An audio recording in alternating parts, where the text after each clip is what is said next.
Hello, my dear student. Welcome to the Shahu screening of maths class. And students, आपण chapter discuss करतोय ratio and proportion. So here comes the question. So previous class मध्ये मी तुम्हाला अशा पद्धतीने जर three ratios जर तुम्हाला दिले असतील, टोटल 3 रेशोज जर तुम्हाला दिले असतील, तर यांना कंबाईन करून मी 4 टर्म्सचा रेशो काढू शकतो.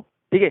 टोटल बघा, टोटल 3 रेशोज आहेत, बट 3 रेशोज मध्ये 4 टर्म्स आहेत, ए बी सी डी. तर 4 टर्म्सचा मी कंबाईंड रेशो काढू शकतो.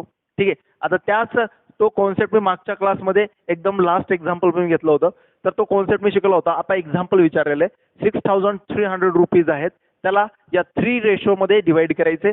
तर आपल्याला आणि बीचा शेअर काढायचा. आपल्याला सांगितले find out the share of B. So कशा पद्धतीने काढता येईल पहा सोल्युशन. सो टोटल अमाऊंट माहिती आहे, टोटल अमाऊंट किती आहे, 6300. ठीक आहे. आणि आता या 6300 मध्ये टोटल 4 पार्ट्स होणार आहेत. ठीक आहे. एक पार्ट ए चा असेल, एक बी चा असेल, एक सी चा असेल, एक डी चा असेल. तर मग 6300 चे टोटल 4 पार्ट्स करायचे. आणि जर मला या 4 पार्टचा कंबाईंड रेशो जर काढता आला, तर आपल्याला प्रत्येकाचा शेअर काढता येईल. ए चा शेअर, बी चा शेअर, असं प्रत्येकाचा आपल्याला शेअर काढता येईल. सो मग आपल्याला या ठिकाणी काय करावं लागेल, मग प्रत्येकाचा शेअर काढण्यासाठी तर अगोदर कंबाईंड रेशो काढावा लागेल. तर या ठिकाणी कंबाईंड रेशो न देता त्यांनी सेपरेट 2 टर्म्सचा रेशो दिलेला आहे, तर मी याला कंबाईन करणार आहे. सो कंबाईन कसं करता येईल, A is to B is equal to 2:3, B is to C is equal to 4:5, C is to D is equal to 3:7. ठीक आहे. चला कंबाईन करूयात. तर इथं बीच्या करस्पॉन्डिंग मध्ये फर्स्ट रेशोमध्ये बीच्या करस्पॉन्डिंग मध्ये 3 आहे, इथं बीच्या करस्पॉन्डिंग मध्ये 4 आहे. तर इथं पण मला काय आणायचे, सेम नंबर आणायचे. इथं 3 आहे तर इथं पण 3 आणायचे. सो मग मी त्यासाठी इथं एलसीएम नाही वापरणार, कारण की 3 रेशोज आहेत. जर 2 रेशोला कंबाईन करायचे तर एलसीएम मेथड, बट 3 रेशोज साठी मी काय करणार, या 4च्या ठिकाणी अगोदर 1 आणणार. सो इथं 1 आणण्यासाठी दोन्ही टर्म्सला 4 ने डिवाइड केलं. सो 4 ने डिवाइड केल्यानंतर इथं 1 येईल, 4/4 1 इज टू 5 ला जर डिवाइड केलं तर 5/4. ठीक आहे. आता 1 आणला अगोदर, 1 आणल्यानंतर आता मला 3 आणायचे. ठीक आहे. अगोदर डिवाइड करून 1 आणणार, जी पण टर्म येतं त्याला डिवाइड करणार, 1 आणणार, आणि 1 आणल्यानंतर 3 आणण्यासाठी मल्टिप्लाय करणार. सो इथं 1च्या ठिकाणी 3 आणायचे, तर दोन्ही टर्म्सला 3 ने मल्टिप्लाय. म्हणजे मी फर्स्ट ऑफ ऑल 4 ने डिवाइड केलं, 1 आणला, आणि देन आता 1 ला 3 ने मल्टिप्लाय केलं की 3 येतं. So 3 is to 1 into 3. त्याच पद्धतीने 5 इंटू 3 डिवाइड बाय 4. ठीक आहे. म्हणजेच काय येतो रेशो, 3:15/4. 3:15/4 हा आपला फायनल रेशो. ठीक आहे. बी इज टू सी चा हा फायनल रेशो. आणि बघा, ए इज टू बी, बीच्या करस्पॉन्डिंग 3 होता, इकडे पण बीच्या करस्पॉन्डिंग 3 आला. हा फ्रॅक्शन आला, येऊ द्या, काही प्रॉब्लेम नाही. याला आपण नंतर सॉल्व्ह करणार आहोत. या फ्रॅक्शनला सॉल्व्ह करून नॅचरल नंबर आपण नंतर आणणार आहोत. ठीक आहे. सो बघा, आता या ठिकाणी सीच्या करस्पॉन्डिंग मध्ये कोणता नंबर आला, सीच्या करस्पॉन्डिंग मध्ये 15/4 आला. तोच 15/4 मला आता इथे 3च्या ठिकाणी आणायचे. सो अगोदर मी 3च्या ठिकाणी 1 आणतो, देन 15/4 आणता येईल. मग इथं 1 आणण्यासाठी दोघांना पण 3 ने डिवाइड. सो 1/7/3. ठीक आहे. 7 ला पण 3 ने डिवाइड केलं, 7/3 इज इक्वल टू, आता 1च्या ठिकाणी आणायचे 15/4, कारण की जॉईंट करायचे, टर्म सेम करायचे. ठीक आहे. जे कॉमन टर्म्स आहेत त्यांच्या व्हॅल्यूज आपल्याला सेम करायचे. सो इथं सी आहे, तर नेक्स्ट टर्म मध्ये पण सी आहे, तर सी ची व्हॅल्यू सेम करण्यासाठी अगोदर 1 आणला, देन आता 15/4 आणायचे. सो मग या दोन्ही टर्म्सला 15/4 ने multiply, 15/4. So 1 into 15/4 is to 7/3 into 15/4, that is equal to 15/4 ला 15/4 ॲज इट इज. इथं काय येईल, कॅन्सल, तर काहीच कॅन्सल होईल. यस, 7/3. यस, या ठिकाणी बघा, इथं मल्टी कॅन्सल होतोय. कॅन्सल करू वाटलं कॅन्सल करा, किंवा ॲज इट इज पण लिहू शकता, ॲज इट इज पण लिहू शकता, काही प्रॉब्लेम नाहीये. सो मी कॅन्सल नाही केलं, मी डायरेक्ट लिहिलं 15/7 105, 4/3 12. सो हे भेटले. आता बघा, 15/4 कॉमन, 3 कॉमन. आता मी याला कंबाईन मध्ये लिहू शकतो. So therefore A is to B is to C is to D, A is to B 2:3 is to C. सीच्या करस्पॉन्डिंग मध्ये कोण आलाय, 15/4. सो इथं 15/4. डीच्या करस्पॉन्डिंग मध्ये कोण आलाय, 105/12. आता हे जे फ्रॅक्शन्स मध्ये आलेले आहेत, रेशोज मध्ये जे काही टर्म्स आहेत ते फ्रॅक्शन मध्ये आलेले आहेत, 2 टर्म्स. तर याचा फ्रॅक्शन नकोय मला, याला नॅचरल नंबर मध्ये आणायचंय. तर एलसीएम येतो 4 आणि 12 चा एलसीएम येतो 12. 4 आणि एल चा एलसीएम येतो 12. सो 12 ने मी या पूर्ण रेशोला, या रेशो मधील पूर्ण रेशो मधील 4 टर्म्सला मी 12 ने मल्टिप्लाय करणार. म्हणजे हे डिनॉमिनेटर कॅन्सल होऊन जातील, कारण की एलसीएम 12 येतोय, म्हणून 12 ने मल्टिप्लाय करणार. सो 12 2 जा 2 into 12 is to 3 into 12 is to 15/4 into 12 is to 105/12 to 12. ठीक आहे. सो काय येऊन जाईल मग, 24, 36, 4 1 जा 4 3 जा 12, 45, 12 कॅन्सल, 105. तर हा आला आपला कंबाईंड रेशो. हा काय आला आपला बेटा? कंबाईंड रेशो आला या सर्वांचा. सो आता सॉल्व करता येईल मग व्यवस्थित याच्या पुढे. ठीक आहे, चला पुढे जाऊयात. मग आता कंबाईंड रेशो भेटला तर आता याचे पार्ट्स करता येतील. सो मग लिहून टाकूयात. या सगळ्यांची ऍडिशन किती येते बघूयात या ठिकाणी आपण. 105, ठीक आहे, एक रेशो 105, 45 या सगळ्यांची ऍडिशन करून आपण डिनॉमिनेटर मध्ये लिहितो आणि प्रत्येकाचा शेअर काढतोय. तर बट आपल्याला फक्त विचारलाय बीचा शेअर. सो फक्त बीचा शेअर काढायचे. सो बीचा शेअर काढण्यासाठी मी ते काय लिहिणार? B's share is equal to denominator मध्ये या टर्म्सचा सम आणि न्यूमरेटर मध्ये बीचा शेअर किती आहे? बीचा शेअर आहे 36. ठीक आहे, आता या सगळ्यांचा सम करून डिनॉमिनेटर मध्ये लिहून टाकायचे. So that's why 36, 24. So sum remaining 2, 310. Sum येतोय 310. तर बीचा जो शेअर आहे तो आहे 36 अपॉन टोटल टर्मचा सम 310. म्हणजेच बीचा शेअर या 6300 पैकी बीचा शेअर आहे 36 अपॉन 310. तर हा जो काही पार्ट आहे या पार्टने टोटल अमाऊंटला मल्टिप्लाय करायचं, बीचा शेअर भेटून जातो. That is 6300. याला मल्टिप्लाय करायचं, याच्यामधला एवढा पार्ट काढायचे. 6300 मधला 36 अपॉन 310 पार्ट काढला म्हणजे बीचा शेअर भेटेल. 1 1 0 कॅन्सल. 31 1 जा 31, 31 3 जा सॉरी 31 3 जा केला तर जास्त होईल. 31 2 जा सॉरी इथून येतच नाहीये ना. 31 2 जा केला तर किती येईल? 62. तर कम्प्लीट डिवाइड जात नाहीये. काहीतरी गडबड झाली का? कम्प्लीट डिवाइड जात नाहीये इथं. काय येईल परत एक वेळेस सम बघूयात आपण. 6 4 4 3 7 4 11 1 4. अरे इथं येतो 2, इथं येतो 2.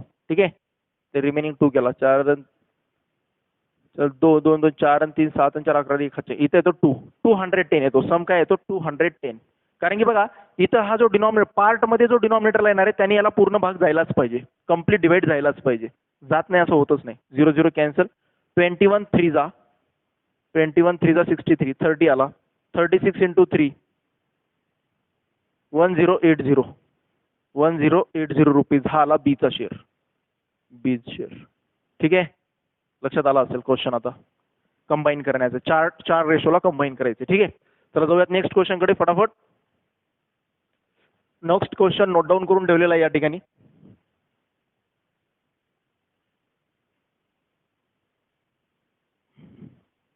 काय म्हटलेलं आहे बघा या क्वेश्चन मध्ये. नेक्स्ट क्वेश्चन मध्ये टोटल काय आहेत?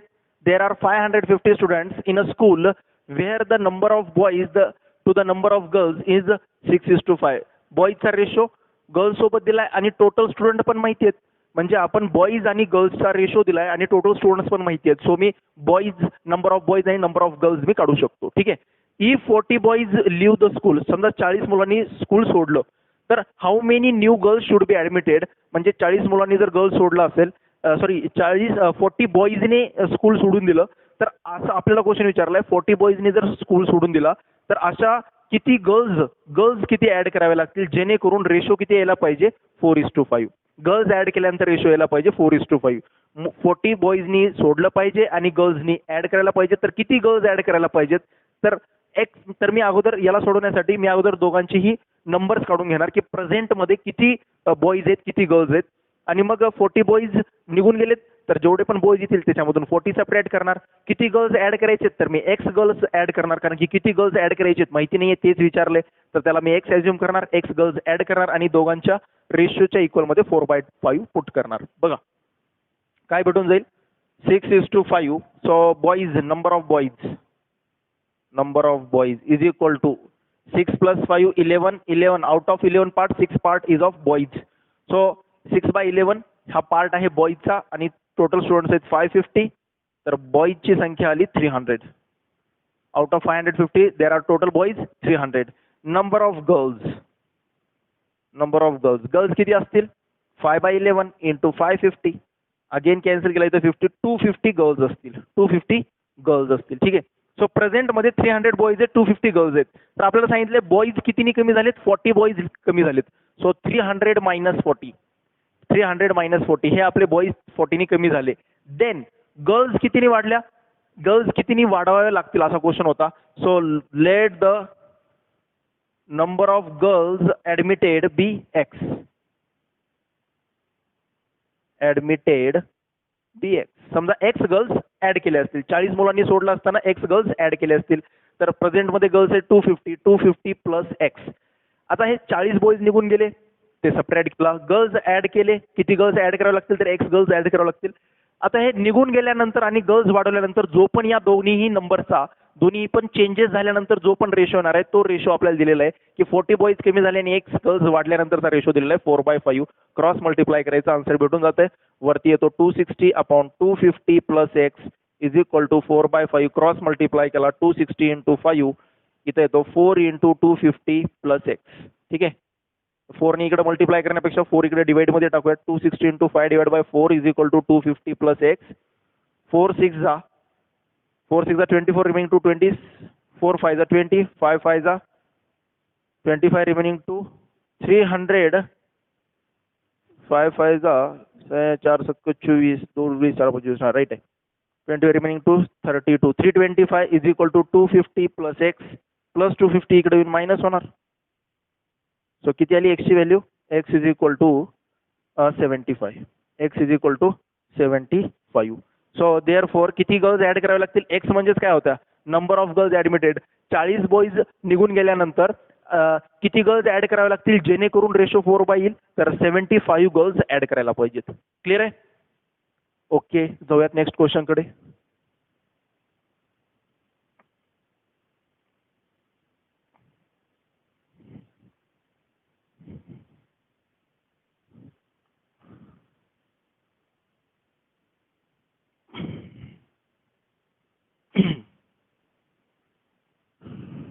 Question: the ratio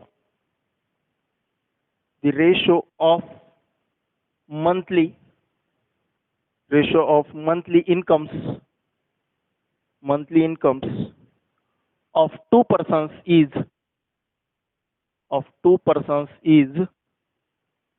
7:6, and their expenditure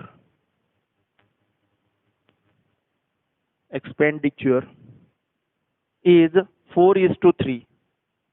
Full stop. Each of them saves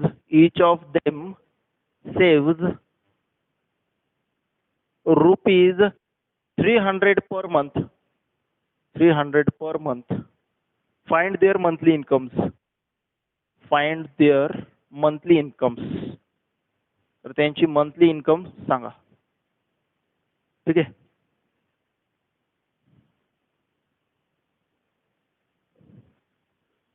जाऊयात आन्सर कडे. सोल्युशन बघा, हा मंथली इन्कम, एक्सपेंडिचर आणि सेव्हिंग यांच्याकडे पाहून, या 3 वर्ड्स कडे पाहून, मंथली इन्कम, एक्सपेंडिचर, सेव्हिंग यांच्याकडे पाहून एक फॉर्म्युला आठवला पाहिजे. हा इन जनरल एक फॉर्म्युला असतो नेहमी. टोटल इन्कम ही मंथली असेल किंवा अॅन्युअल असेल, मग total income is equal to expenditure plus saving. हा इन जनरल फॉर्म्युला असतो. कारण की जे पण इन्कम मधून पैसे येतात त्याचेच पैसे आपण खर्च करतो आणि त्याच्यातूनच त्या इन्कम मधूनच आपण सेव्हिंग करतो.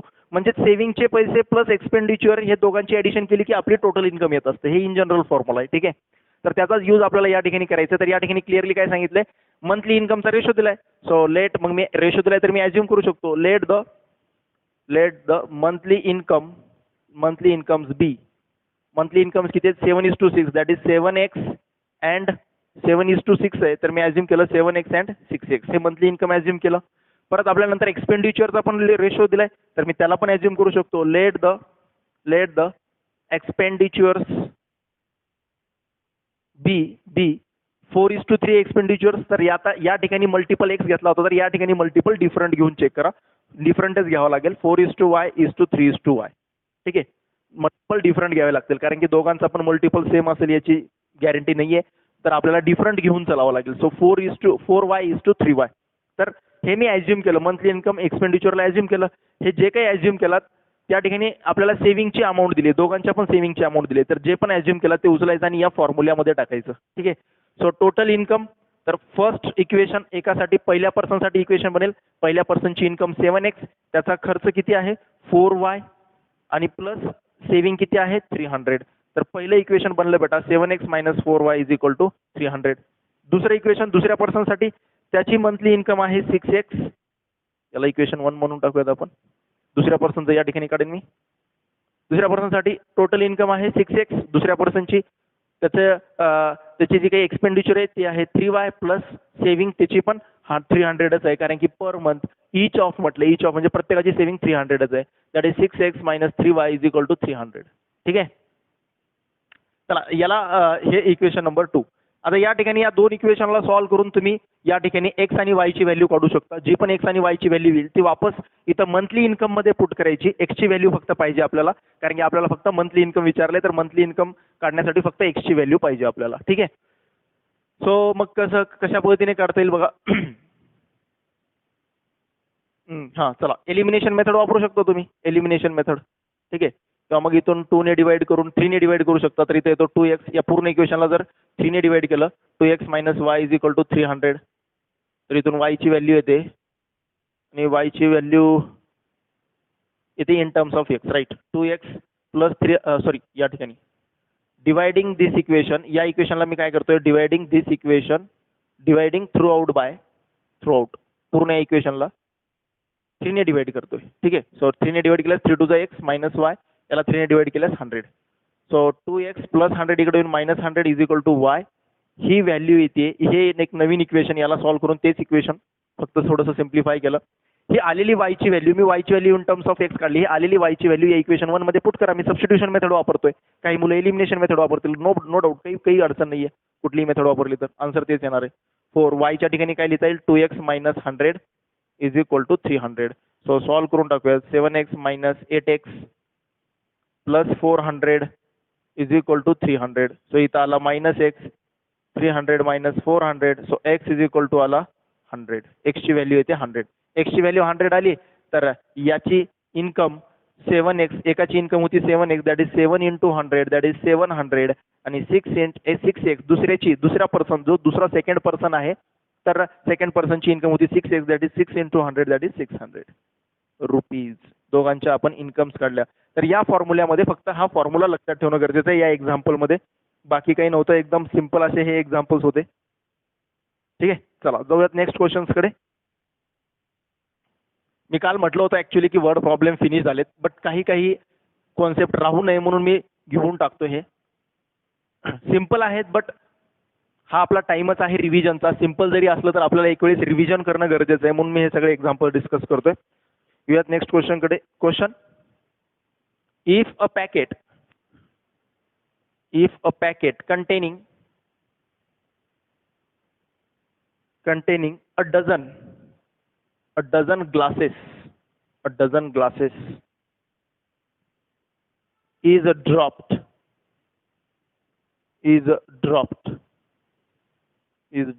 which of the following cannot be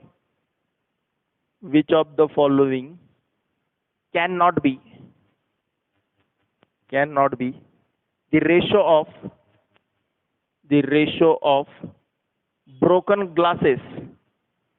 ratio of broken glasses to unbroken glasses? Option A 3:1, option B 6:1, option C 4:2, option D 5:7. कोणता रेशो असणार नाही म्हणतोय तो. ठीक आहे. Can not be.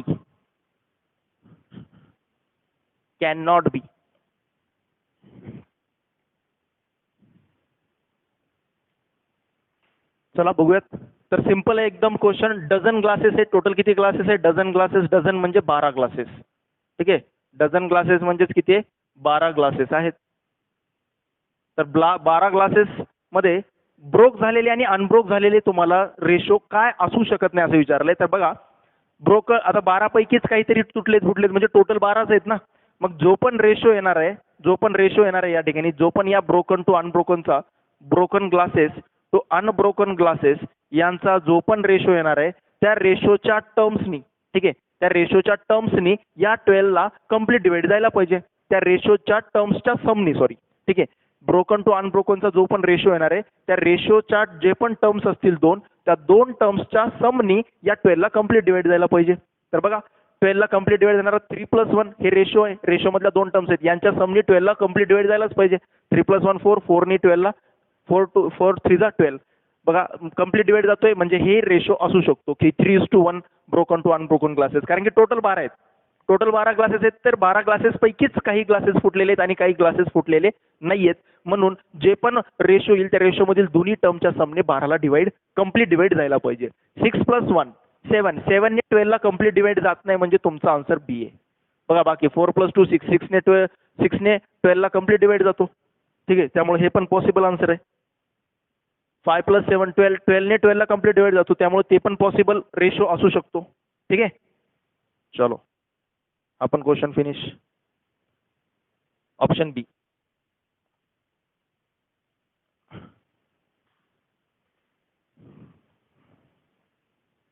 Next question.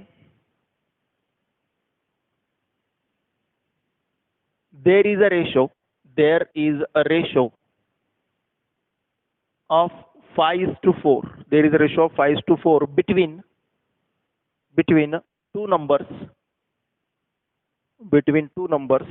If 40% of the first number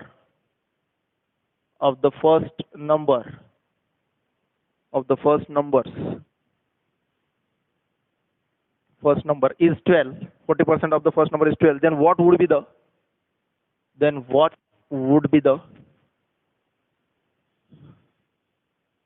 50%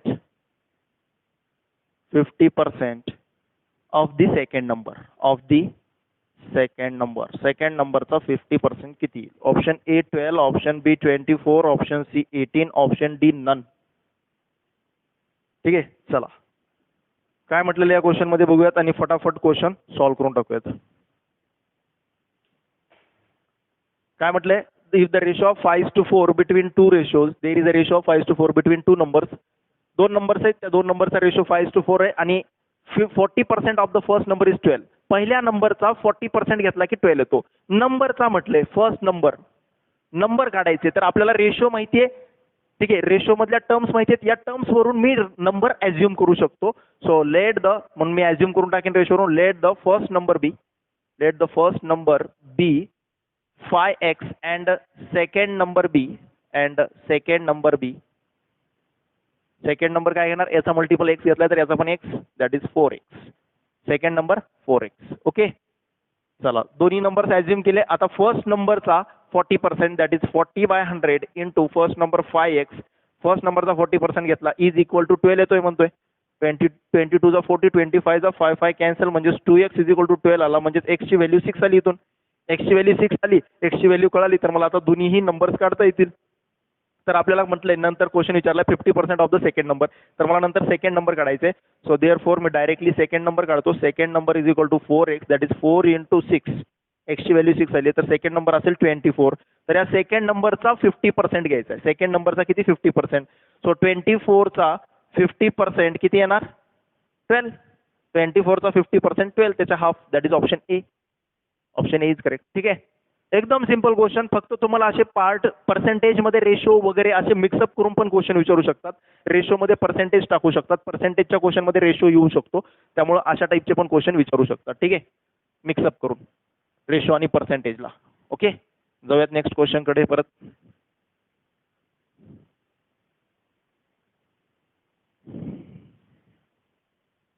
question.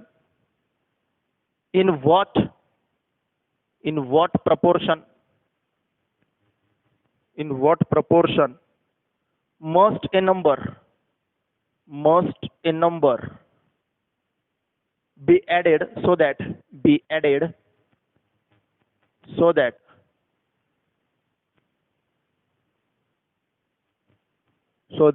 1/4 of the first part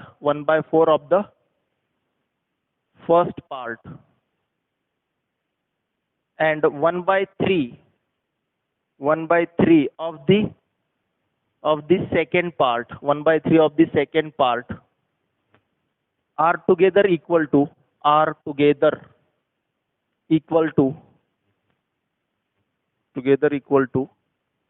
1/2 of the original number, half of the original number.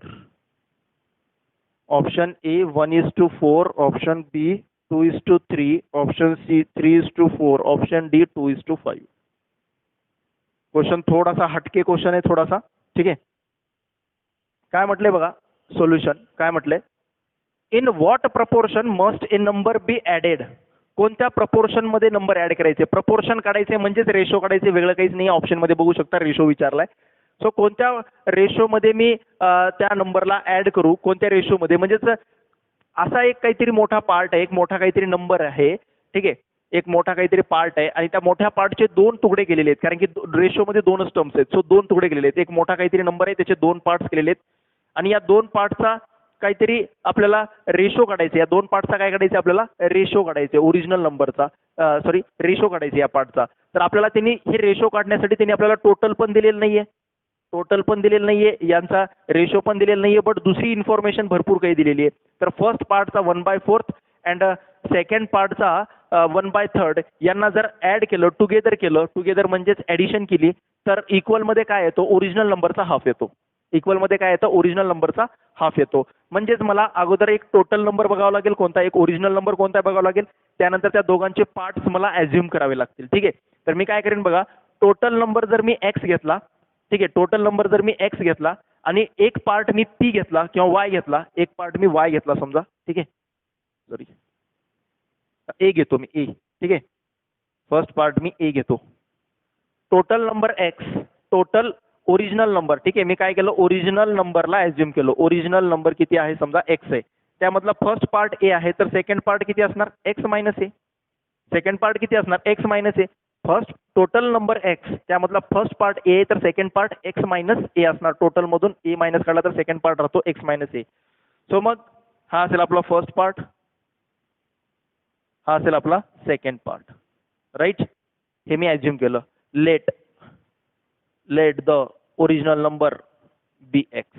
Original number x, first part a तर second part x minus a. Clear आहे इथपर्यंत, काय अडचण असली नाही पाहिजे. आता हे ॲझ्युम केल्यानंतर जस्ट तुम्हाला इक्वेशन मध्ये पुटअप करायचे, जसं सांगितलं तसं. काय सांगितलंय, 1/4 ऑफ फर्स्ट पार्ट ए आहे, पहिल्या पार्टचा 1/4 टुगेदर म्हटले म्हणजे ऍडिशन करायचे. सेकंड पार्टचा 1/3 घ्यायचे, सेकंड पार्ट आहे एक्स मायनस ए, याचा घ्यायचा 1/3, एक्स मायनस याचा 1/3 is equal to number original number x आहे त्याचा हाफ. इक्वेशन बनलं. या इक्वेशन मध्ये दोन व्हेरिएबल दिसत आहेत, तर एक्स आणि ए चा तुम्हाला रेशो काढता येईल. आता एक्स आणि ए मध्ये आपल्याला व्हॅल्यू काढता येईल, बघूयात काय येईल काढता. ठीक आहे. सो याला सॉल्व्ह करून काय भेटेल बघूयात आपण.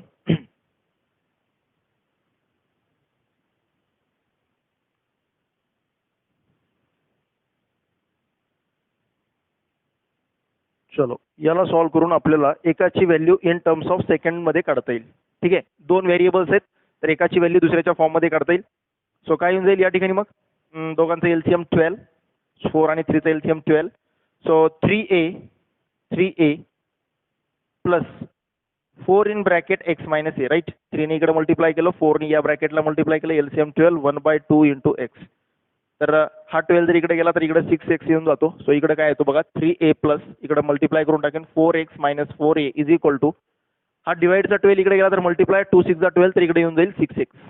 इकडे येऊन जाईल 6x. हा डिवाइडचा 12 इकडे जो मल्टिप्लाय होणार आहे, मग 2 सोबत कॅन्सल होऊन 6x येऊन जाईल. सो मग इकडे गेल्यानंतर काय येईल, 2x आणि 3a minus 4a that is minus a. ठीक आहे. तर आपल्याला a ची व्हॅल्यू येते minus a is equal to 2x. A ची value in terms of x काढा किंवा एक्स ची value in terms of a काढा, किंवा a is equal to minus 2x म्हणता येईल. ए ची व्हॅल्यू किती आली, मायनस 2x. ए ची व्हॅल्यू आली. तर ही आलेली व्हॅल्यू तुम्ही या पार्ट मध्ये पुट करा. तुम्ही सेकंड पार्ट काढू शकता. ए ची value minus 2x. Right. Minus तर व्हॅल्यू यायला नाही पाहिजे, बघूयात काय होतं, कारण की पार्ट कधी निगेटिव्ह नसतात ना जनरली. 4x मायनस 4a आणि इथं काय आला 3a. राईट ना, करेक्ट तर आहे.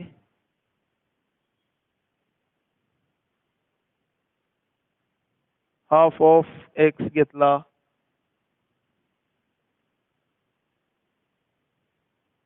ओके. क्वेश्चन काय होता, क्वेश्चन 1/3 म्हटलंय ना.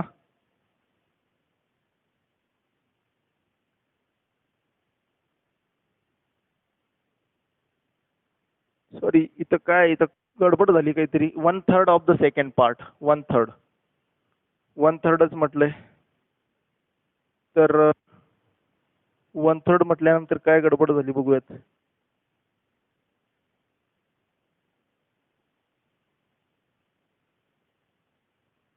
ओके, याला मी प्लस करून जर घेतलं -a, 3a - 4a निगेटिव्ह येऊ लागलाय, तर काय करता येईल आपल्याला. याला सॉल्व्ह करून इथं, ओके, इथं आला -a आणि इकडे आला +2x. असं कसं होऊ लागलं, हे तर प्रॉब्लेम आहे. 4x इकडं 6x, इकडं हा जाऊन प्लस होतो तर हा पण प्लस राहायला पाहिजे होता. मायनस मध्ये कसा काय येऊ लागलाय, काहीतरी गडबड आहे इथं.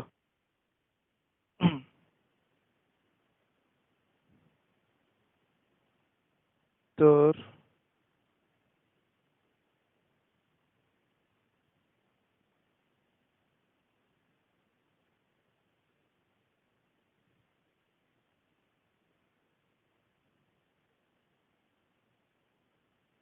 काय झालंय इथं, 2 मिनिट, पहिल्यापासून सॉल्व्ह करेन मी. एक पार्ट ए, दुसरा पार्ट x - a करेक्ट आहे. 12 घेतला, 3a + 4x - 4a, 3a + 4x - 4a, इथंच निगेटिव्ह आला ना, इक्वल टू 6x. ठीक आहे. मग इथे येतोय 3a - 4a that is -a, आणि हा जर इकडे पाठवला तर 2x निगेटिव्ह लागलाय. आलेली a ची व्हॅल्यू, a = -2x, आलेली a ची व्हॅल्यू जर इथं पुट केली मी, तर -2x -x, एक मायनस मध्ये येतोय. दोन्ही पण पार्ट निगेटिव्ह लागलेत. पार्ट कधी निगेटिव्ह नसतात. तर या ठिकाणी 100% क्वेश्चन मध्ये, चला या क्वेश्चन मध्ये या ठिकाणी 2/3 आहे बेटा. ठीक आहे, या ठिकाणी काय आहे, 2/3 या क्वेश्चन मध्ये इथं. म्हणजेच फर्स्ट पार्टचा 1/4, फर्स्ट पार्टचा 1/4 आणि सेकंड पार्टचा 2/3 घ्यायचा आहे. सेकंड पार्टचा किती घ्यायचा आहे, 2/3. हा चेंज करायचा आहे आपल्याला. ठीक आहे, बाकी सगळं ॲज्युम केलेलं as it is. x a - a इथपर्यंत काहीच रॉंग नाहीये. क्वेश्चन लिहिताना रॉंग झालेला आहे. इथं 1/3 ऑफ द सेकंड पार्ट होता, तिथं 2/3 करायचे आपल्याला, मगच आन्सर येईल. आता काय येऊन जाईल मग या ठिकाणी, परत LCM 12. So 3a + 4 × 8 x - a is equal to half into x, is equal to half into x. चलो, half into x. So half into x. So आता बघा वर, 3a + 8x - 8a is equal to 6x. आता बघा या ठिकाणी परत काय येतोय, -5x आणि 6x - 8x. So -5x is equal to -2x. 5a, sorry, -5a. -5a is equal to -2x, तर 5a is equal to 2x येतोय. तर इथून आपण आता a ची value in terms of x काढू शकतो, x ची value in terms of a काढू शकतो. तर मी इथून a ची व्हॅल्यू काढेन. a is equal to 2x/5. a is equal to 2x/5. a ची व्हॅल्यू भेटली, पहिला पार्ट भेटला. आता दुसरा पार्ट काढायचा. सो दुसरा पार्ट, सेकंड पार्ट म्हणजेच x - a. आलेली a ची व्हॅल्यू याच्यामध्ये पुट करा. x - 2x/5, x - 2x/5 that is 3x/5. 5 1 5, 5 into x, 5x, 5x - 2x, 3x, 3x/5. तर second part 3x/5, first part 2x/5. ठीक आहे. आणि दोन्ही पार्टची ऍडिशन x येते का चेक करा बरं. 3, हा राईट, दोन्ही पार्टची जर ऍडिशन केली 2x/5, 3x/5, तर x पण येतोय. म्हणजे आता करेक्ट झालेला आहे क्वेश्चन. तर मला हे दोन्ही पार्ट्सचा a आणि x, म्हणजे मला दोन्ही पार्ट्स कळाले. फर्स्ट पार्ट पण कळाला, सेकंड पार्ट पण कळाला. आता त्यांचा त्या दोन्ही पार्टचा मला रेशो काढायचे. मला पार्ट्स कळाले, आता त्यांचा रेशो काढायचे. So ratio is equal to first part चा रेशो सेकंड पार्ट सोबत. सो फर्स्ट पार्ट किती आलाय, 2x/5, आणि याचा रेशो घ्यायचा आहे 3x/5 सोबत. तर काय येऊन जाईल, 2x/5 into 5/3x. 5 5 cancel, x cancel, that is 2:3. Ratio काय येतोय, 2:3. That is option number B is correct. Option B is correct. ठीक आहे. तिथं 2 असायला पाहिजे होतं. बस एवढ्यामुळेच आपला क्वेश्चन अडला होता. इथं 1च्या ठिकाणी 2 असायला पाहिजे. काय काय केलं फर्स्ट थोडासा वेगळा क्वेश्चन आहे, हटके क्वेश्चन आहे. ओरिजिनल नंबर आपल्याला म्हणजे टोटल दिलेलं नाहीये, परत कोणाचा रेशो दिलेला नाहीये, जस्ट आपल्याला सांगितलं की कोणता प्रपोर्शन ऍड करायचे, म्हणजे टोटल ऍड करणार, टोटलवरून पहिला पार्ट ऍज्युम केला, दुसरा पार्ट पण ऍज्युम केला, त्याच्यावरून एक त्यांनी आपल्याला कंडिशन दिली होती, त्या कंडिशनवरून इक्वेशन बनलं आणि त्या इक्वेशनला सॉल्व्ह करून मला दोन्ही पार्ट भेटले आणि दोन्ही पार्टचा मी रेशो काढला. फिनिश. ठीक आहे, चला तो पुढे.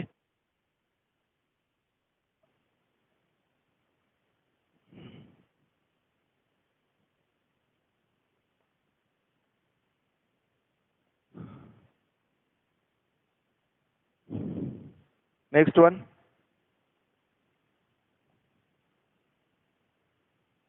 The prime cost of an article. Prime cost of an article is 3 times the value of the raw material used. Question mark. The cost of raw materials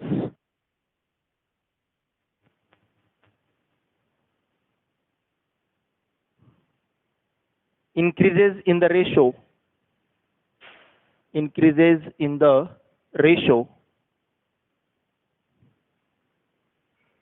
5:12, increases in the ratio 5:12, and manufacture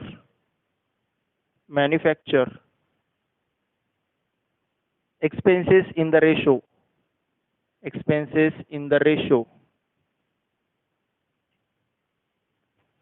4:5. The article which originally cost rupees 6 will now cost आता cost काय असेल? Option A 10, option B 20.50, option C 17 rupees, option D 9.80 rupees. हे सगळे rupees मध्ये बरं का.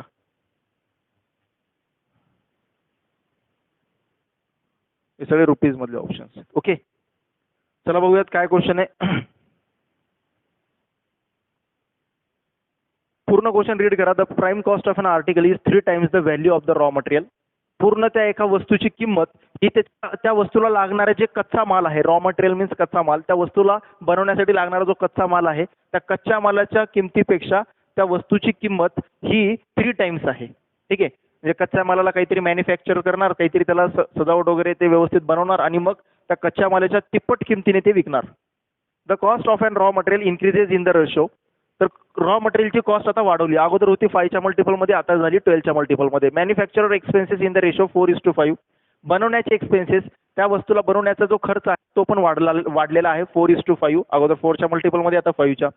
The article which is originally cost. त्या आर्टिकलची सुरुवातीला कॉस्ट होती 6 रुपीज. ठीक आहे, सुरुवातीला कॉस्ट होती 6 रुपीज. आताची कॉस्ट काय असेल ते सांगायचे, कारण की आता त्यांनी रॉ मटेरियलचा पण कॉस्ट त्यांनी इन्क्रीज केलेला आहे आणि मॅन्युफॅक्चरचं पण कॉस्ट त्यांनी इन्क्रीज केलेला आहे. तर आताची कॉस्ट सांगायचे. तर दोन्ही पण रेशो इन्क्रीज झालेले आहेत. तर जे पण आन्सर येणार आहे ते 6 पेक्षा ग्रेटर येणार आहे. सगळे ऑप्शन 6 पेक्षा ग्रेटर आहेत. तर काढणार कसं आन्सर बघा. आता या ठिकाणी एक इन जनरल फॉर्म्युला काय आहे, तर इन जनरल लगेच वाचल्यानंतर लक्षात दिलं पाहिजे. कॉस्ट ऑफ एन आर्टिकल, एक आर्टिकल बनवण्याची किंमत काय असेल, तर त्या आर्टिकल बनवण्यासाठी लागलेला raw material, cost of raw material plus त्या मॅन्युफॅक्चरर एक्सपेन्सेस, त्या बनवण्यासाठीचा लागलेला खर्च, प्लस मॅन्युफॅक्चर एक्सपेन्सेस त्यासाठी लागलेला खर्च. क्लिअर आहे. कॉस्ट ऑफ एन आर्टिकल आणि cost of raw material. Cost of an article, एखाद्या वस्तूची किंमत ही कशी असते, तर raw material according to the question, raw मटेरियलची किंमत आणि त्याला बनवण्यासाठी लागलेला खर्च, तर कच्चा माल आणि बनवण्यासाठी लागलेला खर्च या दोघांना मिळून त्या वस्तूची किंमत ठरत असते. ठीक आहे, ही इन जनरल फॉर्म्युला आपल्याला याच्यावरून कळतो. आपल्याला काय करायचे, आता 3 गोष्टी आहेत. हे झालं टोटल आपला, हा झाला आपला टोटल, आणि ह्या टोटलमध्ये 2 पार्ट झालेत. टोटलमध्ये किती पार्ट झालेत? 2. एक रॉ मटेरियलचा खर्च आणि एक मॅन्युफॅक्चरचा खर्च. तर त्यांनी आपल्याला इनडायरेक्टली हा 3 टाइम्स 4 टाइम्स जे सांगतात, ते 3 टाइम्स 4 टाइम्स म्हणजेच इनडायरेक्टली ते रेशो सांगतायत. तर त्यांनी सांगितलेलं आहे बघा, या टोटल पैकी, ठीक आहे, या टोटल आहे, या टोटल मध्ये दोन पार्ट पडलेले आहेत. रॉ मटेरियलचा एक पार्ट आहे, रॉ मटेरियलचा एक पार्ट आहे आणि मॅन्युफॅक्चर एक्सपेन्सेस आहेत, मॅन्युफॅक्चर एक्सपेन्सेस. तर रॉ मटेरियलचा जो खर्च आहे याचा याचा याचा खर्च समजा एक्स असेल, तर या टोटलचा खर्च किती आहे? 3x. ॲज्युम केलं मी, रॉ मटेरियलचा खर्च एक्स आहे, तर कॉस्ट किती आहे? टोटल कॉस्ट किती आहे? 3x. त्याच्या तिप्पट आहे, रॉ मटेरियलच्या तिप्पट घेतली की टोटल कॉस्ट येणार. म्हणजे मॅन्युफॅक्चर एक्सपेन्सेस किती असणार? मॅन्युफॅक्चर एक्सपेन्सेस किती असणार? 2x असणार. मॅन्युफॅक्चर एक्सपेन्सेस किती असणार? 2x असणार. कळतंय? Raw material cost of an article is 3 times the value of raw material. Raw मटेरियलच्या 3 टाइम्स घेतला की वस्तूची किंमत येते. मग रॉ मटेरियल एक्स असेल तर टोटल कॉस्ट 3x, म्हणजे मॅन्युफॅक्चर किती असणार? 3x मधून एक्स गेला तर मॅन्युफॅक्चरचे एक्सपेन्सेस असणार 2x. म्हणजेच आपल्याला रॉ आणि मॅन्युफॅक्चरचा आपल्याला रेशो काढता येईल. सो रेशो किती येईल? x/2x, x/2x, x कॅन्सल, म्हणजे रेशो येतोय 1/2. रेशो काय येतोय? 1:2 रेशो येतोय. हा रेशो कोणासोबत आहे? रॉ मटेरियलचा रेशो आहे, रॉ मटेरियलचा रेशो आहे मॅन्युफॅक्चर एक्सपेन्सेस सोबत. रॉ मटेरियलचा रेशो मॅन्युफॅक्चर एक्सपेन्सेस सोबत किती होतोय? 1:2. देन पुढे आता त्यांनी काय केलेले, cost of A raw material increases in the ratio 5:12. So आता रॉ मटेरियलची किंमत वाढवली त्यांनी. कशा पद्धतीने वाढवली? 5:12. तर आणि नंतर एक्सपेन्सेस पण वाढवले त्यांनी 4:5. बट त्यांनी सांगितले ओरिजिनल कॉस्ट किती होती तिची? ओरिजिनल कॉस्ट किती होती त्या वस्तूची अगोदर? म्हणजे ज्या वेळेस रॉ मटेरियलचे तिप्पट घेतल्यानंतर येतो ते ओरिजिनल सुरुवातीला कॉस्ट किती होती? 6. म्हणजे टोटल व्हॅल्यू 6 आहे, टोटल 6 आहे आणि 6चे 2 पार्ट्स करायचे 1:2 मध्ये. म्हणजेच एक पार्ट येईल किती? एक येईल 1:2. तर 1 + 2 दॅट इज 3. 1/3 × 6. रॉ मटेरियलचा खर्च किती येईल? रॉ मटेरियल म्हणजे मला रॉ मटेरियल आणि मॅन्युफॅक्चर एक्सपेन्सेसचा रेशो माहिती आहे, टोटल त्या वस्तूची किंमत माहिती आहे टोटल, आणि आपल्याला त्या टोटल किमतीचे जे पण 2 पार्ट झालेले आहेत रॉ मटेरियल आणि मॅन्युफॅक्चर एक्सपेन्सेस, त्यांचा रेशो माहिती आहे. तर मला टोटल अमाऊंटवरून रेशो माहिती आहे, तर मला त्या दोघांचा पण अमाऊंट काढता येईल. कशी अमाऊंट काढता येईल? तर अशा पद्धतीने या दोघांचा सम करतो. पहिला रॉ मटेरियल 1 हा पार्ट रॉ मटेरियलचा आहे, तर रॉ मटेरियलचा पार्ट असेल 1/3 आणि टोटल खर्च आहे 6. तर रॉ मटेरियलचा खर्च असेल 2 रुपीज, तर या मॅन्युफॅक्चरचा खर्च असेल 4 रुपीज. बघा या दोघांचा रेशो 1/2 आहे आणि आणि मॅन्युफॅक्चरिंगचा खर्च 4 rupees. So raw material, cost of raw material असं क्लिअरली म्हणता येईल. Cost of raw material initially, raw material initially सुरुवातीचा रॉ मटेरियलचा खर्च किती आहे? 2 rupees. Cost of manufacture expenses, manufacture expenses तो किती आहे? 4 रुपीज. सुरुवातीचा आहे बरं काय, सुरुवातीला ज्यावेळेस ओरिजिनल कॉस्ट म्हटलेला, म्हणजे सुरुवातीची कॉस्ट 6 रुपये, तर सुरुवातीचा रॉ मटेरियलचा खर्च 2 रुपये आणि मॅन्युफॅक्चर एक्सपेन्सेसचा खर्च 4 रुपीज. तर आपल्याला हे कॉस्ट कळाली दोघांची पण. आता याच्यावरून मला हे काढता येईल बघा. तर आता रॉ मटेरियलचा खर्च वाढलाय किती? 5:12 ने वाढलाय.